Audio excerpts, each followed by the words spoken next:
Welcome to the 50th episode of Cougars on Cougars. I forgot it was 50. It's 50, episode 50. Isn't that crazy? It's been so long. It's been about a year since we started the show, so thank you to our viewers for being with us on this journey. This is Jess. I'm Mary.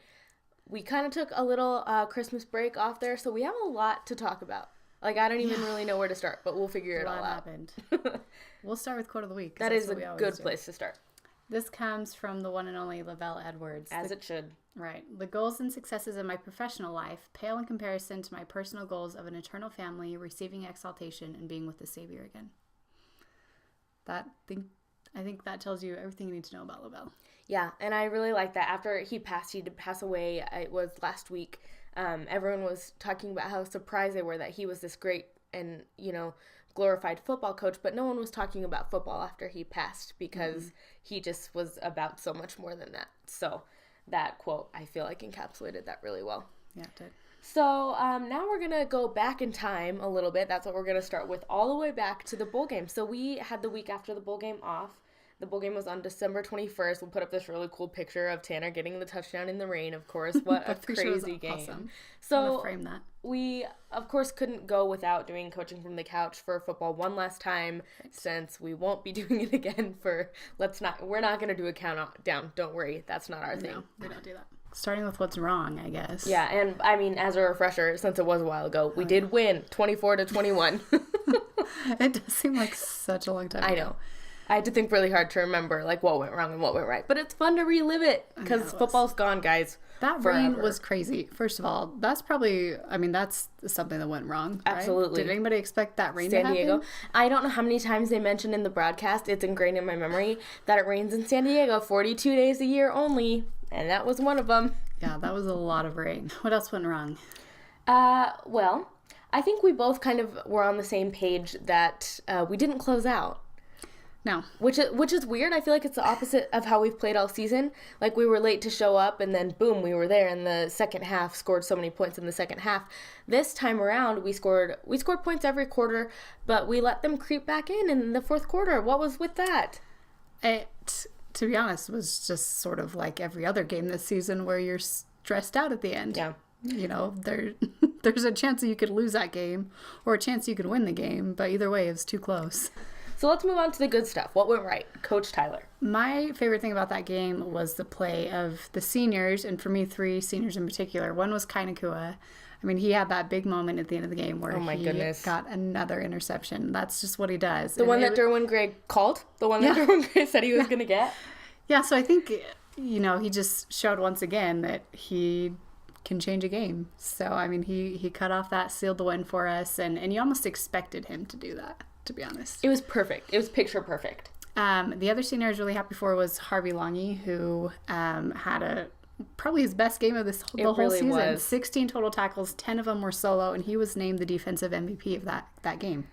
It kind of makes you wonder, and I hate to say this, should he have maybe not switched positions, because he was back to playing the linebacker, and he's just so natural there, and he killed it.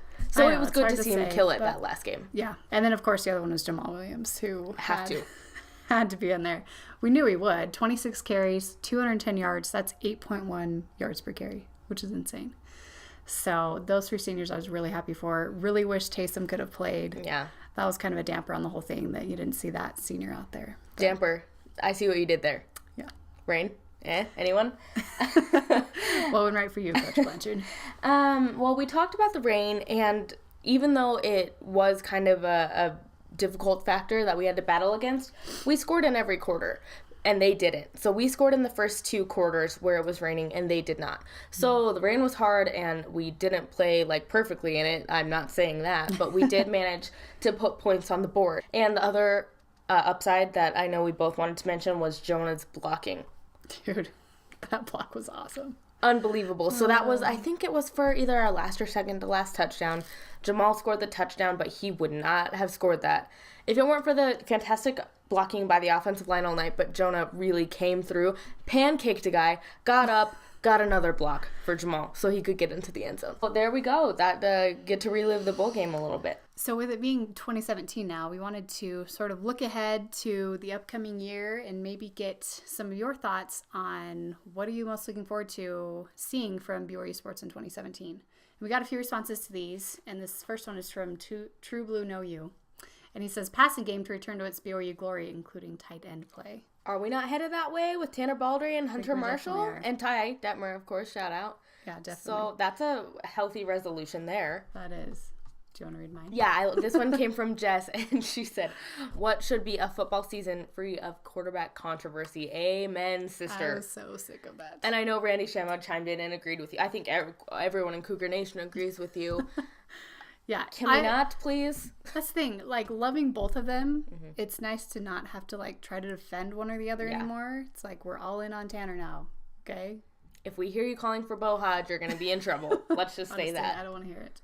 And then, of course, Jake Welch. Not spending the entire fourth quarter of every football game looking and feeling like this. I mean, agreed. You can't disagree. I would like some of the years of my life back with some dominant wins. But looking at our schedule next season, I don't know if that's going to happen. No, but we can dream. In the offseason, we can dream. And I know Hobo commented back and said that that's Jake's best side. Yeah. Ha, ha, ha. So... And going along with that, we wanted to talk about our New Year's resolutions for BYU Sports. So we have 3 different categories here that we're going to talk about. One is for the football team, so 1 resolution for football team, 1 resolution for basketball team, and then 1 resolution for the fans. We all need help. Let's be honest. Us included. So let's start with, since we're still in basketball season, let's start with basketball. Yeah. Do you want to start? What's your resolution for the basketball team? Mine for basketball, and this is lofty. Stay with me here. Oh boy. Consistent defensive effort. I mean, that's doable. Okay. I mean, it is doable, but I just want to say, and I know we're going to get into this in basketball couch coaching, but when Nick Emery, your sophomore captain, put in that defensive effort that you saw him put in against LMU, guess what? We win games. Okay, what's your basketball resolution? Mine is to not lose to any non-Gonzaga or non-St. Mary's teams. Oh, you mean like how we almost lost to LMU? Yes. And going along with that, not getting down by 15 or more against those teams. I mean, that should not happen. And yet it did. And we've seen the past few seasons that we always give up 1 or 2 or 3 to these teams that are, you know, the lower end of the WCC. And that always hurts our chances in the tournament and all of that. And especially don't lose at home to those teams. Should we move on to football? Yes, let's do that. So we got to see Jamal have his banner season last year. Whoa, last year, I guess it was last year. So yes. This year, I want a receiver to have a year good enough that they could be getting looked at for the draft. Yeah. I mean, and even if it doesn't have to be that good, but maybe just a career. I feel like the receivers really got the short end of the stick this year. Not necessarily because there just was chemistry issues. And, I mean, we aren't going to get into all of it. But anyway, the receivers did not have a good year this year. That goes without saying. So this year, I want to see Moroni. I want to see Hefo. I want to see especially Jonah shine. Mine for football is to beat Utah and Boise State at home. Geez. Those are both home games next year. We have to break the streak to Utah. Have to. This cannot keep going on.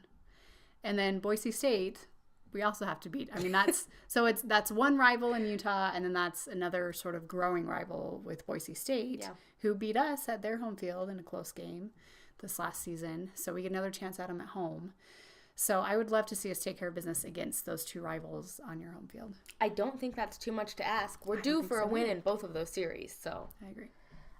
Okay, I like it. All right, now moving on to fans for our last section. Obviously, this does apply to us as well. For mine, I want everyone to stop being so negative. Okay? Oh, I know it was hard during the LMU game, and I know it's hard during every game, especially when we do in basketball and in football, let's be honest, tend to sometimes get down early to just the sky is falling and to lose our minds. But if everyone could just take a step back, take a deep breath, and realize that these games are long, then that would make me happy.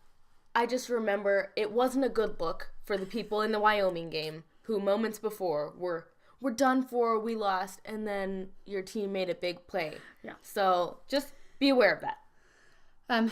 Mine is a little bit similar, and that is for fans to be nicer on social media, particularly to players. I think we've learned, at least I have in the past year, how much they really do, read those things, even if you don't think they're going to read them. I was just listening to... they search their names. Yeah, you don't have to tag them. I was just listening to the Royal Blue podcast with Brian Logan. He had Anson Winder on. Oh, yeah, I need to listen to that. And he was talking about how, one night, he was feeling pretty good about himself and ended up on Cougar Board, which don't ever go on Cougar Board. Twitter is one thing. Cougar Board's another thing. Yeah, it is. I think he learned his lesson. But he said, man, he's like, after that, I was feeling really terrible about myself. And I think it's the same with Twitter. I mean, people you can say stuff on there and you think they won't see it, but they do. They will. They do see it. There are our resolutions. Tweet us yours, and here's hoping that these come to pass. Yes.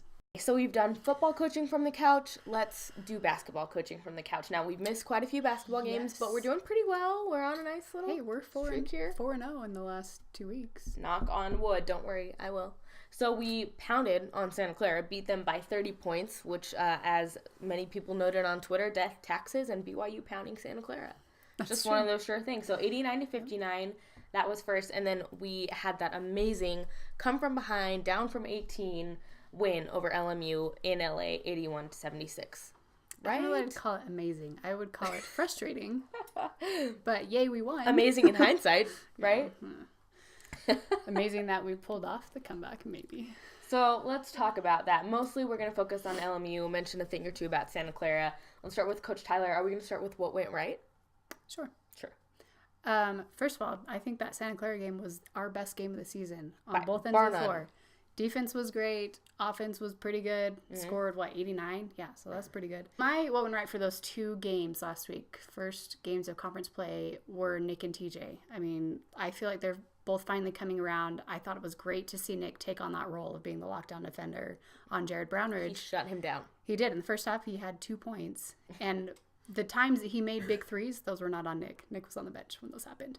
So that was great to see him take that role on and look a bit like his brother. We need him to take that role on. Yeah, I mean, Jess and Mary is one of my all-time favorite basketball players at BYU. And so and why do you love him so much? Because of his defense and his steals and his three-point shooting. But yeah, it was just great to have a player like that in the game. And I don't feel like we've had someone in there like that for a while. So it was good to see that.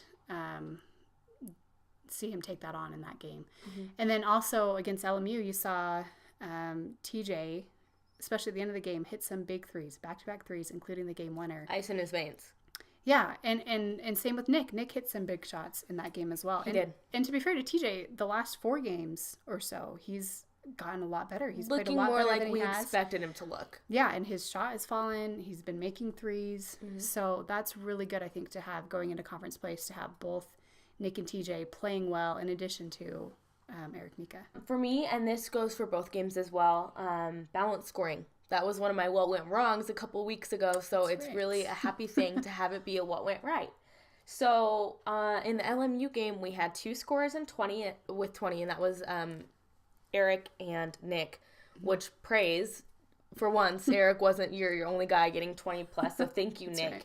And we had 4 total in double digits, and I wanted 5, so that's getting pretty close. I don't really have any complaints. So, and especially with coming back from being 18 down, that's not something one guy does. I mean, one guy can kind of instigate it, but it takes the whole team to get over that hump. And TJ, you kind of talked about Nick and TJ. People showed up late. We didn't ever give up, and this time it was enough. Okay, let's touch quickly on what went wrong. Coach Tyler, what went wrong for you in those games? So for me, and this goes mainly to the LMU game, this is just something that drives me crazy when I'm watching our team play, particularly when we get down and are trying to crawl back to get a lead. So LMU game, perfect example. Okay. We finally get into a rhythm on offense. We're getting it inside. We're getting good buckets, layups, all of that. And then there's some point where we get pretty close and we just decide to start throwing up 3-pointers. And that when we're not crazy. In desperation time. I know we did that once with 4 minutes left, once with 2 minutes left. You have time. Yeah, it's usually early in the shot clock before anybody gets in the rhythm. Someone will just throw it up and usually miss. I mean, I probably wouldn't be complaining if they made it, but it's not a smart decision. No, so I'd like to just stick to that game plan, stick to what's working, to get that lead back. Because that's where, with LMU, that's pretty much what we did at the end of the game. And that's why it took us until the last minute of the game, really, to get that lead back. Yeah, we could have got the lead back sooner if we would have set up an offense and played inside out, which I know that I was complaining a lot about in that game too. So I think that's true. So stick with what's working. For me, going along with that rhythm we're playing in, something else that can mess with your rhythm a lot is fouls. Can we talk about the LMU game without talking about those refs? Probably not. You hate to have them be a factor, but it was so bad. But for my thing that went wrong, how are we going to play through that? Because there really was a whistle on pretty much every possession, and some of it was good calls, a lot of it was not. But guess what? You're going to have those games, and you're going to have to find a way to overcome it anyway. And, of course, we just keep hoping that as the season goes on, our guys will learn how the refs are calling things and clean up things that even they think that they don't need cleanup, that maybe they do, that they're calling on them. So here's hoping there are less whistles in the next game.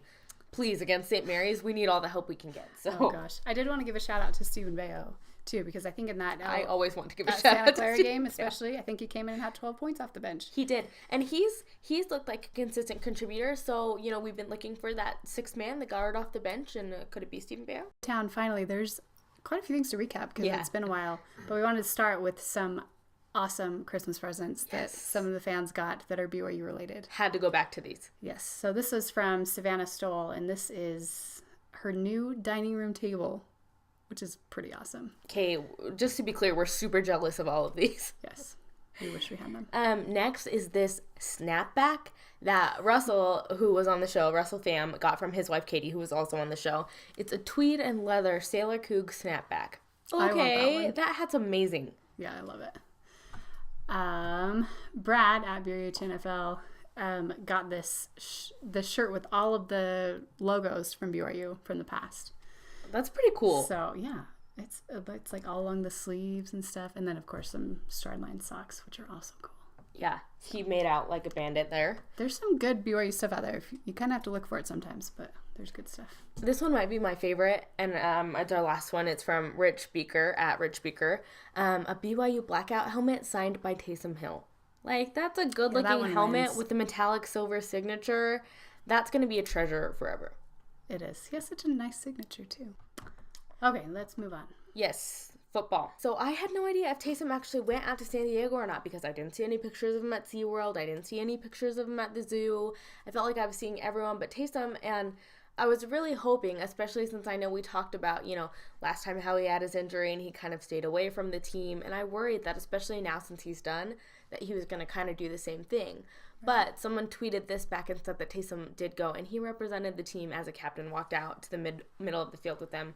So really cool picture, really cool that he made the trip with the team. I'm happy that he was there. Reeves, if you don't follow her, you need to, because she has the best tweets. Yeah. They're so funny. Oh, yeah. So this is a Photoshop she did of Jamal Williams. I don't even remember what game this is. Do you remember? No, who does it look? Does it look like Mississippi State? It's Mississippi State. Homecoming. Oh, yeah. Mm-hmm. You're right. The guy laying on the floor. Should have looked down. Oh, gosh.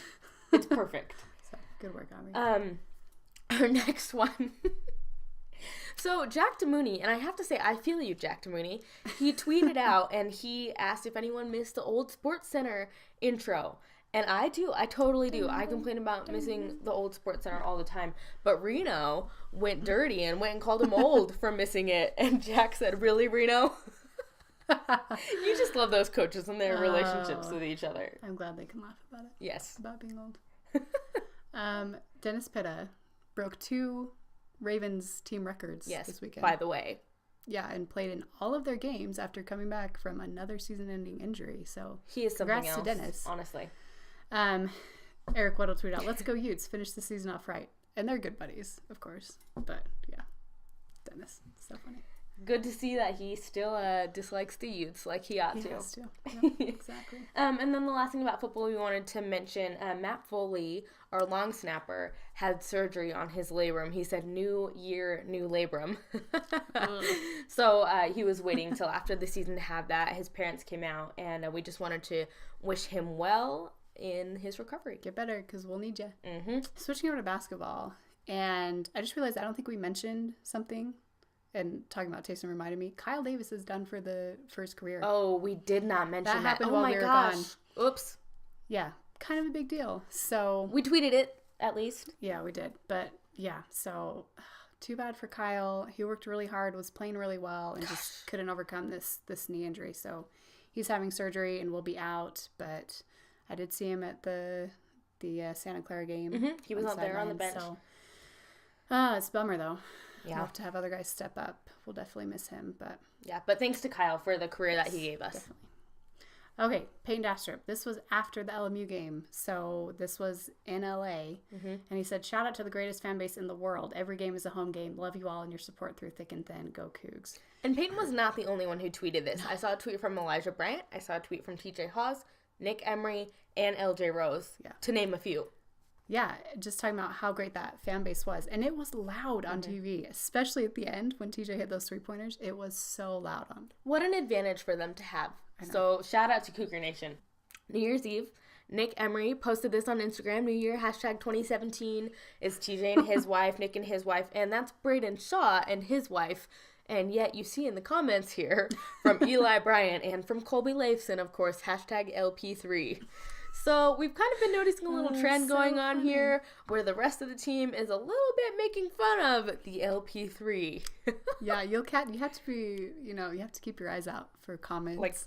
And stuff. It's pretty funny. But, I mean, they'll give them a hard time, as they should, because, they get their fair amount of hype. Speaking of them mocking them. This was Colby Leifson tweeting this Slam article about the Lone Peak 3, and he says, "Y'all played in high school together?"